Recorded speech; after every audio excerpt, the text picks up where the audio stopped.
عنوا dear آرام سے بیٹھ جائیں، ضد نہ کریں، ابھی پلاسٹر آف پیرس کی چھت کے نیچے کھڑی ہیں، باہر دیکھیں کیسی طوفانی بارش برس رہی ہے، تیز ہوا ہڈیوں میں گھس رہی ہے، یہ نخرے بس یہیں تک ہیں، ذرا باہر تشریف لے کر تو آئیں، اگر نہیں جانا چاہتی تو واپس چلی جائیں، آپ کی ممی تو آج گھر پر نہیں جائیں گی، ان کے ارادے تو یہیں رات بتانے کے ہیں، سیٹھ جہانگیر انہیں جانے بھی نہیں دیں گے، تو پھر جلدی سے فیصلہ کر لیں، مجھے دیر ہو رہی ہے۔ وہ بے حد استہزائی انداز میں سے کیا کچھ کہہ کر جتا گیا تھا۔ عنوا کی آنکھیں شرم سے جھک گئیں، ندامت کے قطرے سبھی پیشانی پر چمک اٹھے تھے۔ اس کی ماں اس کے لیے قابل فخر نہیں بلکہ باعث شرمندگی تھی۔ اسے اپنی بدقسمتی پر رونا آ گیا۔ وہ بغیر حجت کے گاڑی میں بیٹھ گئی تھی کہ واپس اس محفل میں جانا انتہائی تکلیف دہ امر تھا۔ مجھے فرمانبردار عورتیں بہت اچھی لگتی ہیں، زیان مسکراتے ہوئے کہہ رہا تھا، پھر اچانک کچھ یاد آیا تو بغور اس کی طرف دیکھنے لگا۔ وہ زیان کی اس طرح دیکھنے پر قدر نروس سی ہو گئی تھی۔ تم نے شاپنگ کرنی ہوگی شادی کی؟ نہیں، کر لی ہے۔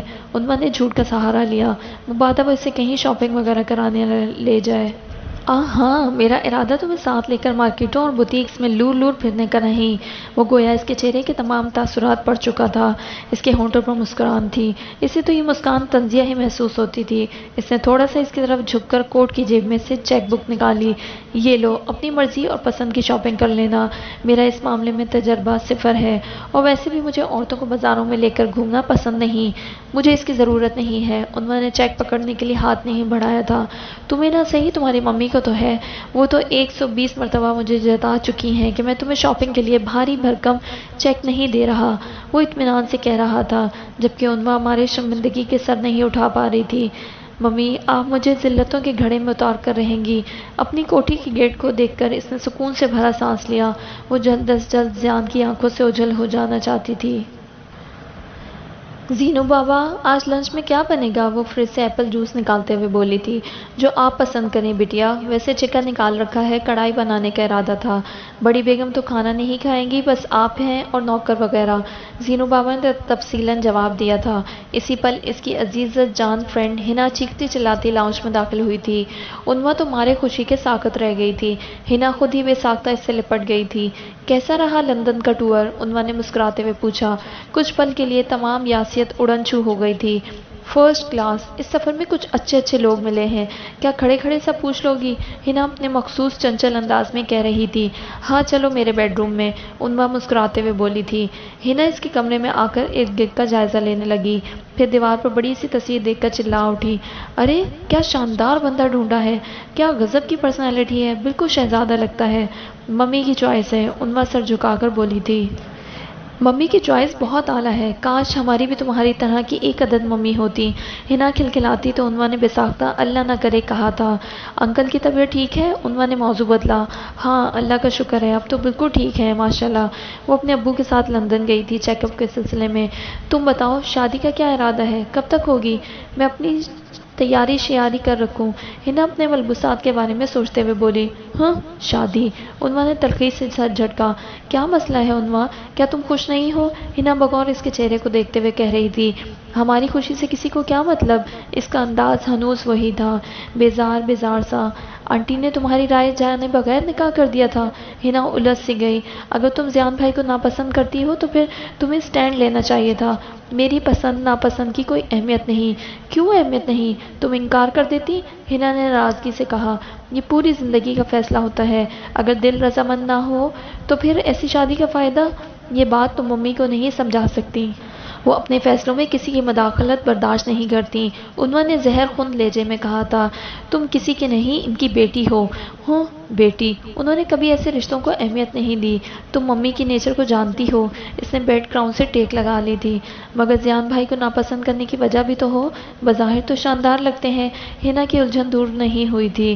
اس میں کوئی خوبی نہیں، صرف خامیاں ہی خامیاں ہیں، جیسی میری ممی ہے ویسے ہی ان کے جاننے والے۔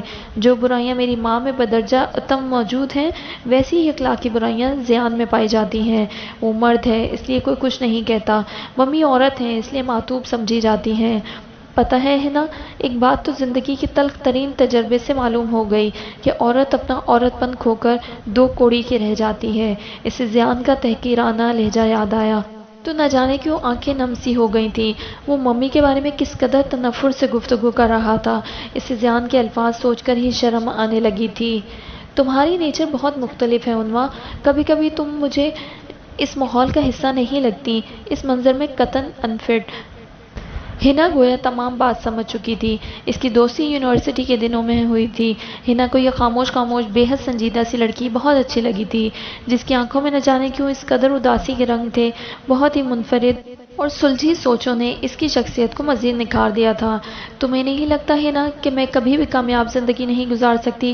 تم ایسا کیوں سوچتی ہو؟ ہنا نے نرمی سے کہا، تم ایک شاداں و فرحاں، خوش و خرم اور پرمسرت زندگی گزارو گی۔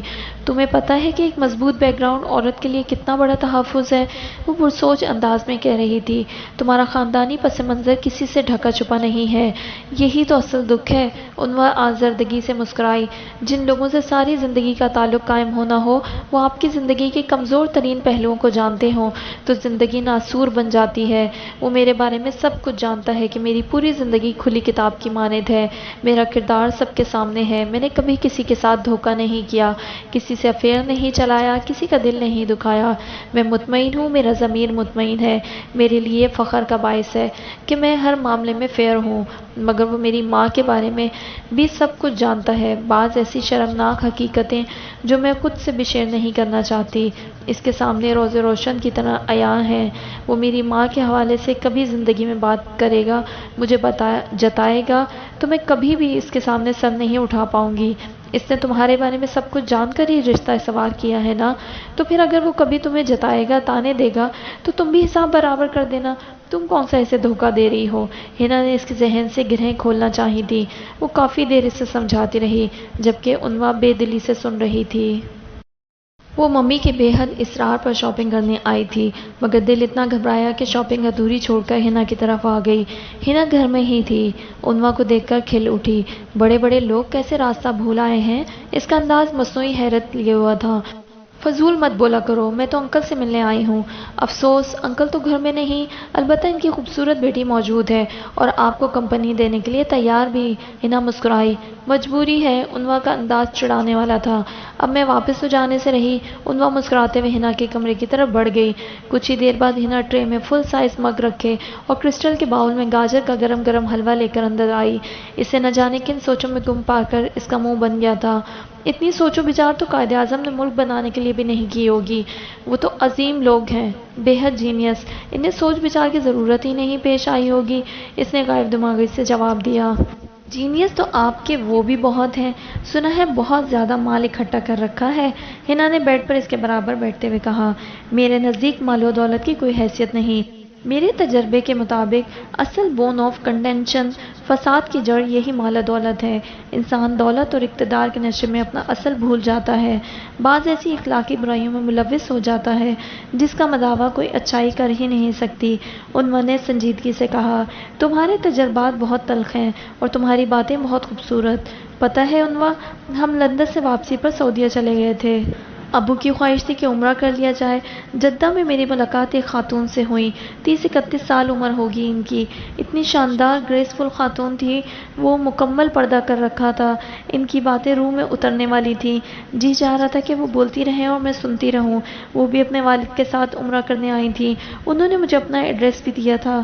مجھے یوں لگتا ہے تمہاری کچھ بے چینیوں کا ان کے پاس ضرور حل ہوگا۔ ہم ان سے ملنے جائیں گے، دیکھنا تم اپنے اندر ایک نئی توانائی پاؤ گی۔ ہنا نے اس کے ہاتھ تھپ تھپائے۔ میرے اندر بہت خالی پن ہے ہنا، میرے محسوسات گویا برف کی طرح منجمد ہیں۔ مجھے یوں محسوس ہوتا ہے کہ میں ایک جمع ہوا دریا کا گھاٹ ہوں جس کی بدبودار پانی پر سالوں کی کائی جمی ہوئی ہے۔ انفیکٹ مجھے کسی شعلے کی ضرورت ہے، کوئی ایسی چنگاری جو آہستہ آہستہ میرے اندر کی آئسی واٹر، منجمد پانی کو پگھلا دے۔ وہ بہت کرب سے کہہ رہی تھی، اس کی آنکھوں کے سنہری پن میں سرخیاں سے اترنے لگیں۔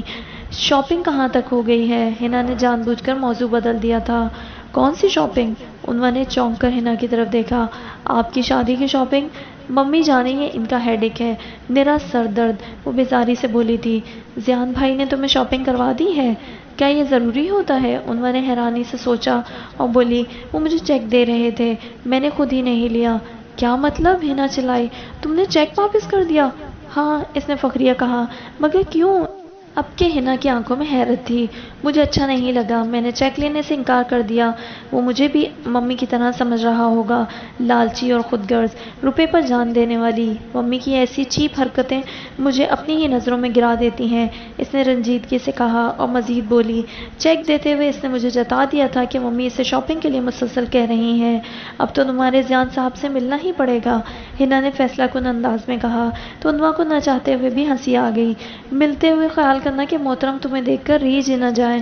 ارے یہ خوبی بھی پائی جاتی ہے، ہنا چلائی۔ ہر قسم کی خوبیاں بدرجہ اتم موجود ہیں، بقول شہزادہ عالم کے ہر اچھی شے کی تعریف کرنا اسے سراہنا ضروری سمجھتے ہیں۔ انوا کی نگاہوں کے سامنے زیان کا چہرہ گھوم رہا تھا، اسٹائلش، ماڈرن اور لبرل خواتین کے جھمگٹے میں تفاخر سے کھڑا۔ انہی بے عقل عاقبت نااندیش عورتوں نے ہی تو اس کا دماغ خراب کر رکھا تھا۔ کب تک آئیں گے جناب تمہارے گھر؟ ہفتے میں 1-2 چکر تو لگا ہی لیتے ہیں، ممی سے کچھ ڈسکشن کرنا ہوتی ہے۔ یار مجھے تو یہ سب بھی ڈھکوسلا معلوم ہوتا ہے، بھلا کوئی دیوالیہ ہوتی کمپنی کو سہارا دینے بڑھا ہے؟ بغیر کسی خاص مقصد کے اس نے کروڑوں روپے لگا دیے، فیکٹری کی تمام تر مشینری فورن سے منگوائی ہے، ملازمین کی تنخواہیں اپنے اکاؤنٹ سے دی ہیں۔ ایسے ہی تو ممی اس کا دم نہیں بھرتی، بغیر فائدے کے تو انہوں نے کسی کو مخاطب نہیں کیا۔ مجھے تو اس کی کوئی چال معلوم ہوتی ہے، انوا پرسوچ انداز میں بولی تھی۔ ارے کوئی چال شال نہیں، لگتا ہے محترم تمہاری ان سنہری زلفوں میں دل الجھا بیٹھے ہیں، یہ تمام تر مہربانیاں اسی سلسلے کی کڑی ہیں۔ ہنا بہت دور کی کوڑی لائی تھی، پتہ نہیں اس نے انجانے پن کی انتہا کر دی۔ زیان کی شوخ نگاہیں، دلکش بھاری آواز اور بولنے کا اسٹائل، وہ ایک دم ہی ڈسٹرب سی ہو گئی تھی۔ ہم تو آپ کے عاشق ہیں، شدائی ہیں، فریفتہ ہیں، وہ اس کے کان کے قریب ہی تو بولا تھا۔ انوا نے گھبرا کر ادھر ادھر دیکھا۔ زیان بھائی یہاں موجود نہیں ہے، آپ آرام سے انہیں سوچ سکتی ہیں۔ ہنا گویا اس کے تاثرات سے محظوظ ہو رہی تھی۔ ایسی تو کوئی بات نہیں، انوا نے جھیم کر کہا۔ بنو مت، سب جانتے ہیں ہم۔ وہ مسکرائی۔ دل میں تو لڈو پھوٹ رہے ہیں، بس اوپری دل سے ناراضگی دکھاتی ہو۔ بہرحال وہ مشہور زمانہ جملہ سن رکھا ہوگا، حسن ہو تو نزاکت آ ہی جاتی ہے۔ بکو مت، ایسی کوئی بات نہیں، انوا نے خفگی سے کہا۔ کیسی بات؟ ہنا نے آنکھیں نچائیں اور مزے سے بولی۔ اچھا، محبت کی، مگر مجھے تو معاملہ گڑبڑ ہی لگتا ہے، اگر تنگ کرو گی تو میں چلی جاؤں گی، انوا نے دھمکایا۔ یہ تو اچھی بات ہے، سب بیٹیوں کو جلد یا بدیر اپنے گھروں میں جانا ہی ہوتا ہے، تم کون سا انوکھا کام کرو گی؟ یہ تو زیان بھائی پر تمہارا بڑا احسان ہوگا۔ وہ مسلسل مسکرا رہی تھی۔ انوا نے پاس پڑا کشن اسے دے مارا۔ میں انکل سے بات کرتی ہوں کہ تمہارا بھی کوئی بندوبست کریں، بیٹی اتاولی ہو رہی ہے اپنے گھر جانے کو، بڑی مہربانی ہوگی، جلدی کرو نا بات، ہنا نے منت بھرے انداز میں کہا۔ تمہیں تو سچ مچ لندن کی ہوا لگ گئی ہے، انوا مصنوعی حیرت سے بولی تھی۔ زیان ڈنر کے بعد گھر آئے گا، تم ریڈی ہو جاؤ، ہر وقت اول جلول حلیے میں گھومتی رہتی ہو، نہ جانے اتنے ہینڈسم جینیس اور ویل ڈریسڈ بندے کو تم میں کیا نظر آ گیا ہے، ممی اپنے مخصوص نخوت بھرے انداز میں کہہ رہی تھی۔ کاش کچھ نہ ہی نظر آتا، انہوں نے جل کر سوچا۔ ممی کو دو بدو جواب دینے کی ہمت نہیں تھی، بہت چھوٹی عمر میں ہی ممی نے اس پر اپنے رعب و دبدبے کی ایسی دھاک بٹھائی تھی کہ آج تک وہ ان سے بااعتماد انداز میں گفتگو نہیں کر سکتی تھی۔ جب وہ چھوٹی تھی تب ممی اسے بہت مارا کرتی تھی، خصوصاً جب وہ نشے میں ہوتی تو اسے روئی کی طرح دھنک کر رکھ دیتی۔ اسے ممی سے بہت خوف آتا تھا۔ جب بھی وہ گھر میں موجود ہوتی، انواع ادھر ادھر کونوں میں چھپ جاتی۔ آخری مرتبہ ممی نے اسے اس وقت مارا تھا جب وہ او لیول کر رہی تھی۔ اپنی بڑی بیٹی کو نوکروں کے سامنے یوں بے دردی سے مارتے ہوئے انہیں قطعاً شرمندگی نہیں ہوئی تھی۔ ممی کے تحقیر بھرے رویوں نے اس کا ازلی اعتماد چھین لیا تھا۔ یہی وجہ تھی کہ وہ آج تک کسی سے بھی بے خوف ہو کر بات نہیں کر سکتی تھی۔ اس وقت بھی محض ممی کے ڈر اور خوف کی وجہ سے وہ کپڑے چینج کرنے اپنے روم کی طرف بڑھ گئی تھی، مبادا انہیں پھر سے غصہ نہ آ جائے اور وہ نوکروں کے سامنے اسے بے عزت نہ کر دیں۔ کپڑے چینج کرنے سے پہلے اس نے شاور لے لیا تھا، اسی لیے موڈ قدرے فریش ہو گیا تھا۔ بال ڈرائی کر کے وہ انہیں بینڈ میں جکڑ کر جب وہ نیچے آئی تو زیان آ چکا تھا۔ ممی سے کافی پینے پر اصرار کر رہی تھی مگر وہ مسلسل انکار کر رہا تھا۔ مجھے چائے کافی پینا پسند نہیں، اس کا دو ٹوک انداز ممی کو خاموش کروا گیا تھا۔ پھر کچھ سوچ کر وہ شریر انداز میں بولی تھی، تمہارا فیورٹ ڈرنک منگوا دوں؟ استغفراللہ، عنوا حلق تک زہر ہو گئی۔ آج تک کسی ساس نے اپنے داماد کو اس قسم کی آفر نہیں کی ہوگی۔ نہ جانے یہ کیسی ماں تھی۔ عنوا کا رواں سلگ اٹھا تھا۔ وہ بغیر کچھ بولے خاموشی سے صوفے پر بیٹھ گئی۔ مجھے لگتا ہے آپ کی بیٹی کو کچھ ناگوار گزرا ہے۔ آپ ایسا کریں، ڈرنک کی جگہ کولڈ ڈرنک پلا دیں۔ ہم کولڈ ہی رہیں تو اچھا ہے، ورنہ ڈرنک کے بعد دل کے بیمان ہونے کا خدشہ ہے۔ وہ بڑے جاندار انداز میں مسکرایا تھا۔ عنوا کا جی چاہا تھا کہ اس کا منہ ہی نوچ ڈالے۔ ممی یوں کہکا لگا کر ہنس رہی تھی گویا اس نے لطیفہ سنایا ہو۔ وہ مخاطب ممی سے تھا، دیکھ اس کی طرف رہا تھا۔ عنوا جذبت سی ہو گئی۔ کیسے مزاج ہیں؟ اس کی آنکھوں میں شرارت تھی، جبکہ چہرے پر سنجیدگی۔ نہ بولنے کی قسم تو نہیں کھائی؟ آپ کے مزاج سے اچھے مزاج ہیں اور بول بھی آپ سے زیادہ اچھا لیتی ہوں، تو پھر کبھی اپنی خوبصورت آواز میں گیت سنائیے نا۔ بڑے دلبرانہ اسٹائل میں فرمائش کی گئی۔ گالیاں نہ دوں تمہیں، اس نے دانت پیس کر دل ہی دل میں کہا۔ پلیز بلند آواز میں کوسنے، بددعائیں، گالیاں، جو کچھ دینا ہے ضرور دیجیے۔ آپ کی ممی جا چکی ہیں۔ اب قطعاً گھبرانے کی ضرورت نہیں، وہ میرے سامنے کم از کم آپ کو کچھ نہیں کہیں گی۔ خوفزدہ ہونے کی ضرورت نہیں۔ وہ مسکرا رہا تھا، مگر طنزیہ بہت ہی کمینہ ہے یہ، عنوا دل ہی دل میں بولی۔ اسے یاد تھا کہ ایک مرتبہ ممی اس کے سامنے بھی عنوا کی بے عزتی کر ڈالی تھی۔ وہ کون سا لحاظ کرتی تھیں کسی مہمان کا؟ جب دل چاہتا تھا اپنی شائستگی کا چولا اتار پھینکتی۔ کیوں آئے ہو؟ کافی دیر سے کے زبان پر مچلتا سوال اسے بے چین کر رہا تھا۔ وہ ممی کے اٹھنے کا ہی تو انتظار کر رہی تھی۔ فرصت سے آیا ہوں، جواب بھی دوں گا، مگر پہلے تمہیں جی بھر کر دیکھ تو لوں، اس نے اسی لب و لہجے میں کہا تھا، گویا وہ قیمتی ڈیکوریشن پیس تھی جسے ہر لحاظ سے جانچا پرکھا جا رہا تھا۔ وہ دل ہی دل میں ممی کی اس سے شاکی ہونے لگی۔ کیا اس پوری دنیا میں یہی ملا تھا آپ کو میرے لیے؟ ہر ایک کو اپنے مقدر کا ملتا ہے۔ وہ گویا اس کے تمام تاثرات پڑھ رہا تھا۔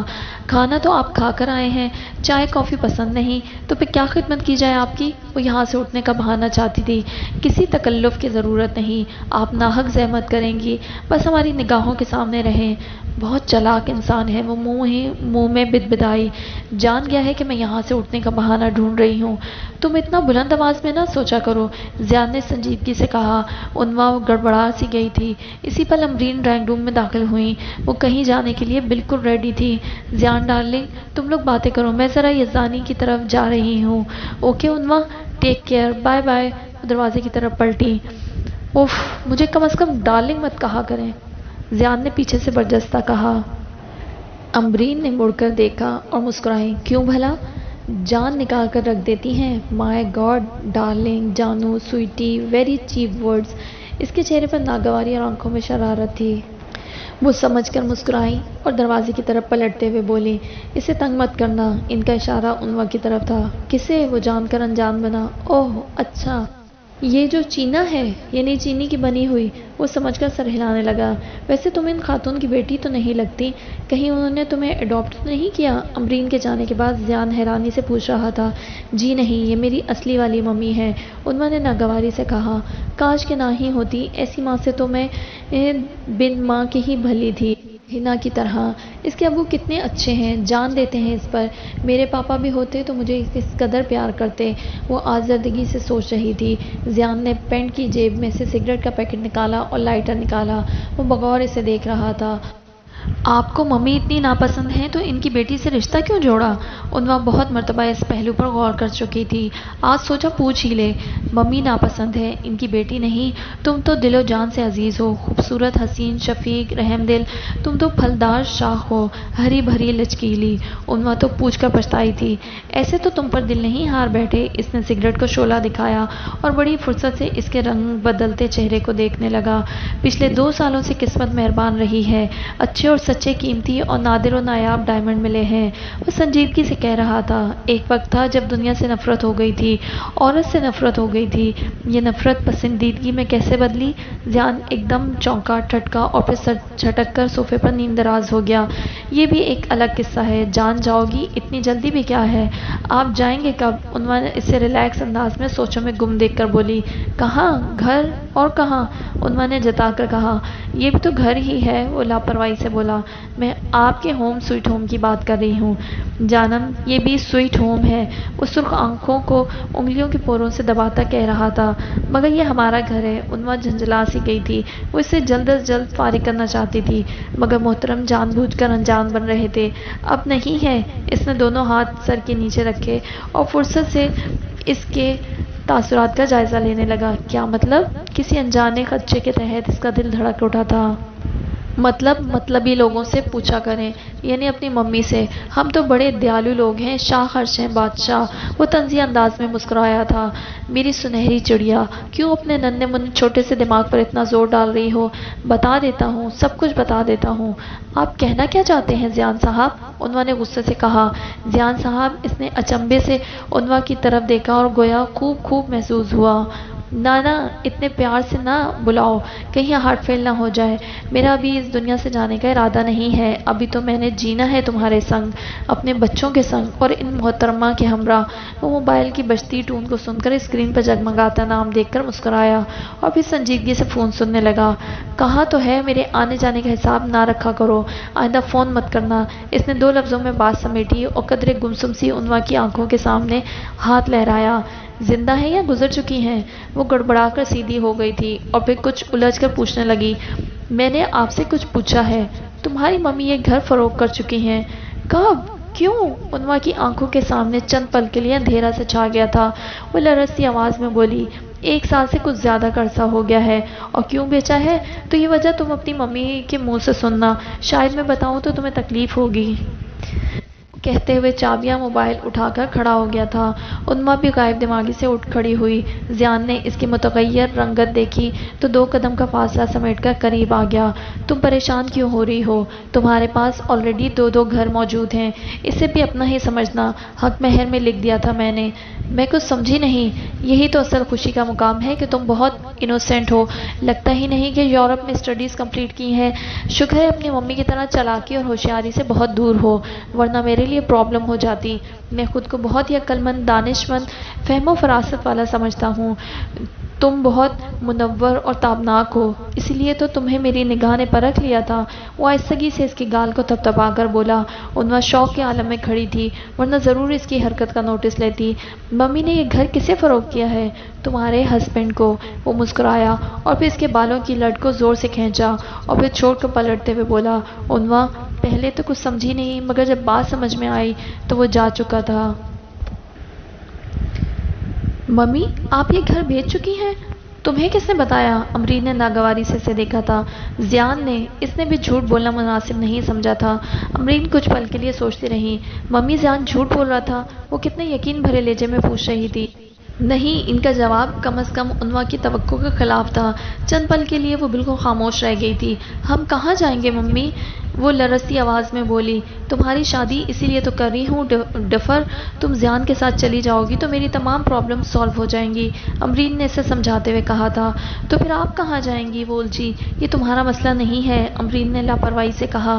تمہیں زیان کے ساتھ رخصت کر کے میں نے فرانس سیٹل ہونے کا فیصلہ کر لیا ہے۔ اور فیکٹری؟ وہ ہکلا کر خاموش ہو گئی تھی۔ ممی کا انداز اتنا ہی 2 ٹوک تھا۔ وہ بھی زیان خرید چکا ہے۔ تم بہت لکی ہو عنوا، اتنا شاندار لائف پارٹنر، ایک سپر گلوری لائف، مالدار، رئیس اور چاہنے والا، امرین نے بھرپور انداز میں کہا تھا۔ آپ نے مجھے بتانا گوارا نہیں کیا؟ تمہیں بتانا ضروری نہیں سمجھا میں نے، امرین نے لاپرواہی سے کہا اور مزید بولی، اس فضول بحث کو سمیٹو۔ اور ہاں، تمہاری شاپنگ ہو گئی ہے یا پھر کچھ رہتا ہے خریدنے والا؟ دن کتنے رہ گئے ہیں؟ تمہیں کچھ تو خیال کرنا چاہیے، کم از کم اپنا برائڈل ڈریس ہی دیکھ آتی، اتنا زبردست ڈیزائن دیا ہے میں نے۔ اور ہاں، پارلر سے بھی ٹائم لے چکی ہوں، کل سے جانا شروع کر دو۔ نہیں، بلکہ ابھی سے جاؤ۔ ویسے تمہیں ان مصنوعی سہاروں کی ضرورت نہیں۔ وہ تمہاری فرینڈ، کیا نام ہے اس کا؟ ہاں یاد آیا، ہنا، اسے بھی ساتھ لے جانا، اوکے؟ مزید مجھے کچھ سمجھانا نہ پڑے۔ اب جاؤ بھی، منہ کیا دیکھ رہی ہو میرا؟ وہ بے دلی سے چیئر گھسیٹ کر کھڑی ہو گئی تھی۔ پہلے سوچا ہنا کو ساتھ لیتی جائے، مگر دل اس قدر برا ہو رہا تھا وہ اکیلی ہی چلی گئی۔ پارلر میں 4-5 گھنٹے برباد کرنے کے بعد وہ ممی کی ہدایت کے مطابق بوتیک میں آ گئی تھی۔ سرسری سا برائڈل ڈریس دیکھ کر جو ہی وہ روڈ کراس کر کے گاڑی تک آئی تھی کہ ایک دم سے ٹھٹک کر رک گئی۔ زیان کی گاڑی اس کے قریب سے گزر گئی تھی۔ وہ فرنٹ سیٹ پر بیٹھی شخصیت کو دیکھ کر چونکی تھی۔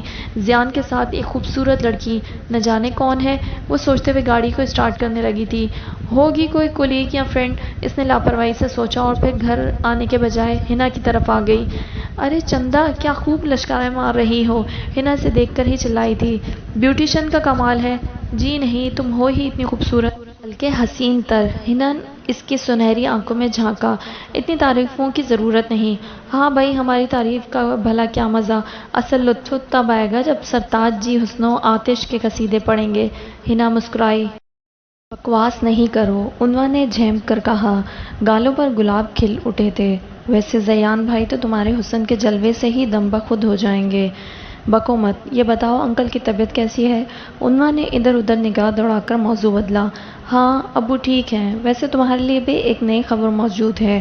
ہنا نے جان کا تجسس پھیلانا چاہا۔ کون سی خبر؟ یہ دیکھو۔ وہ اپنے دائیں ہاتھ کو اس کے سامنے لہرا کر بولی تھی۔ رنگ ہے، کہاں سے لی؟ یا کسی نے دی؟ ویسے ہے خوبصورت، بالکل ہی احمق ہو، بالکل بدو۔ کہاں سے لی یا کس نے دی؟ ہنا نے اس کی نقل اتاری۔ ویسے دی تو کسی نے ہے، مگر بہت خاص رنگ ہے۔ کیا خصوصیت پائی جاتی ہے اس میں؟ عنوا حیرانی سے بولی۔ یہ انگیجمنٹ رنگ ہے، ہنا کھلکھلائی۔ تم نے چوری چوری منگنی کروا لی؟ اس نے چیخ کر کہا۔ ہاں، جس طرح تم نے چپکے چپکے نکاح کروا لیا تھا۔ کون ہے؟ پھپھو کا بیٹا ہے، نام عمر ہے اور جناب وکیل ہوتے ہیں۔ ہنا نے ایک ہی سانس میں تمام جواب دے دیے تھے، بار بار اس کی زحمت سے بچنے کے لیے۔ تمہیں پسند ہے؟ اس نے قدرے شرما لجا کر کہا تو وہ اس کی ایکٹنگ دیکھ کر مسکرا دی۔ اللہ تمہیں خوش رکھے، اور تمہیں بھی، ہنا نے ضد کے دل سے دعا دی۔ ہاں ہنا، مجھے دعاؤں کی بہت ضرورت ہے، کیونکہ میرے لیے دعا کرنے والے ہاتھ نہیں ہیں۔ اس کی پلکیں نم ہو گئی تھیں۔ ہنا نے اس کا گال چوما اور بولی، میں شادی سے 2 دن پہلے آ جاؤں گی۔ ٹھیک ہے، ڈرائیور تمہیں لینے کے لیے آ جائے گا، اب میں چلتی ہوں۔ ارے چائے تو پی لو، ہنا چلائی۔ عنوا نے مڑ کر نہیں دیکھا، البتہ قدرے بلند آواز میں بولی تھی، چائے نہیں، اب پرتکلف ڈنر کریں گے۔ وائی ناٹ، جیجا جی کے ہمراہ ضرور آنا، جواباً ہنا نے بھی چیخ کر کہا تھا۔ اس کی ماں روایتی عورت نہیں تھی، مگر شادی بالکل روایتی انداز میں کر رہی تھی۔ مایوں، مہندی کے بھرپور فنکشن، بارات کی ارینجمنٹ ہوٹل میں تھی۔ وہ اپنا فرض بہت اچھے طریقے سے نبھا رہی تھیں۔ اس کی شادی کے بعد ممی نے ہمیشہ کے لیے فرانس چلے جانا تھا۔ انہوں نے بہت دور تک کی پلاننگ کر رکھی تھی۔ ہنا اسے پارلر سے گھر لے آئی تھی، پھر انہیں یہیں سے ہوٹل روانہ ہونا تھا۔ وہ ریڈ کلر کے لہنگے میں نفاست سے کیے گئے میک اپ اور خوبصورت جویلری میں نظر لگ جانے کی حد تک حسین لگ رہی تھی۔ یار قیامت لگ رہی ہو، ہنا نے کوئی 20ویں مرتبہ جھک کر اس کے کان میں کہا تھا۔ ہنا، ایک گلاس پانی تو لا دو، عنوا نے کپکپاتی آواز میں کہا۔ ارے تم تو کانپ رہی ہو، ہنا فکر مند سی ہوئی۔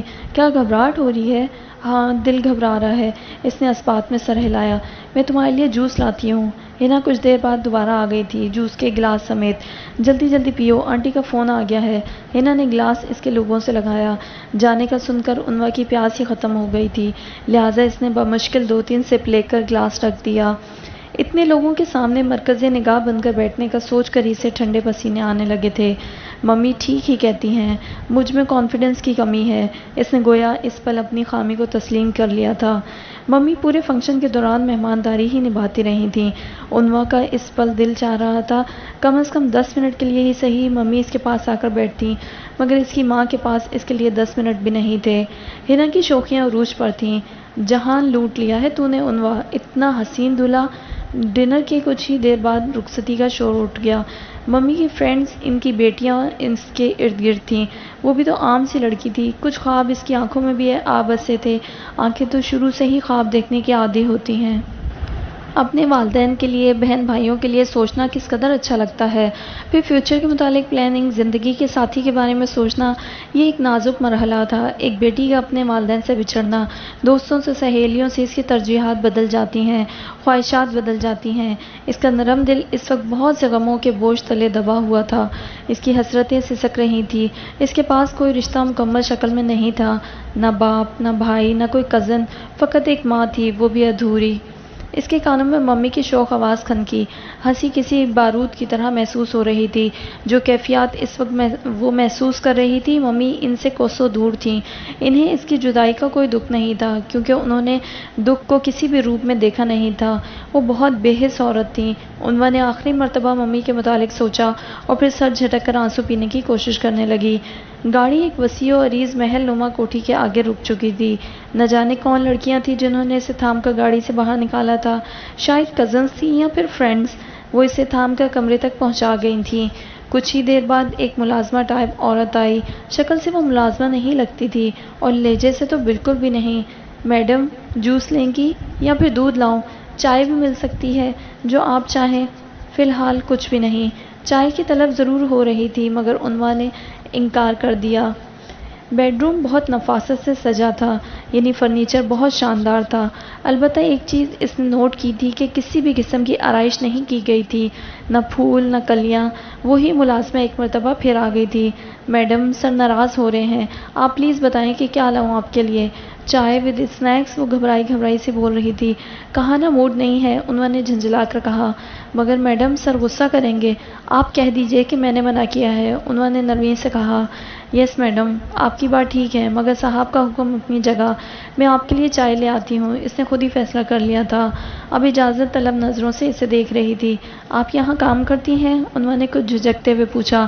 جیسے کمپنی کا ایم ڈی ہوتا ہے یا پھر ایڈمنسٹریٹر، اس طرح مجھے بھی تمام ملازمین کی ایم ڈی سمجھ لیں، یا پھر ہاؤس کیپر، وہ شائستگی سے کہہ رہی تھی۔ آپ کا نام؟ مس نینی کہتے ہیں مجھے، وہ فرمانبرداری سے بولی۔ اجازت ہے؟ عنوا کو سوچتے پا کر اس نے آہستگی سے پوچھا تھا۔ یس، آپ جا سکتی ہیں۔ Thank you madam. مس نینی کے جانے کے بعد انہوں نے بیڈ گراؤنڈ سے ٹیک لگا لی تھی اور ایک مرتبہ پھر اپنی پچھلی زندگی کو سوچنے لگی۔ کیا فائدہ زیان کے ساتھ اتنی تلخ کلامیوں کا؟ ہوا تو وہی جو ممی نے چاہا، یا پھر زیان نے؟ نہ جانے کب تک وہ سوچوں میں گم رہتی۔ چونکی تو تب جب وہ بالکل اس کے سامنے آ کر بیٹھ گیا۔ اس نے آرام دہ نائٹ سوٹ پہن رکھا تھا۔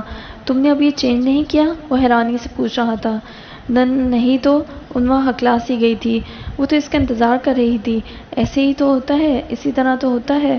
اوکے، پھر چینج کر لو، میں بھی آتا ہوں، پھر آرام سے بات کریں گے۔ وہ نرمی سے کہتا ہوا کھڑا ہو گیا تھا۔ پھر اس نے صوفے پر رکھا موبائل اٹھایا اور باہر نکل گیا۔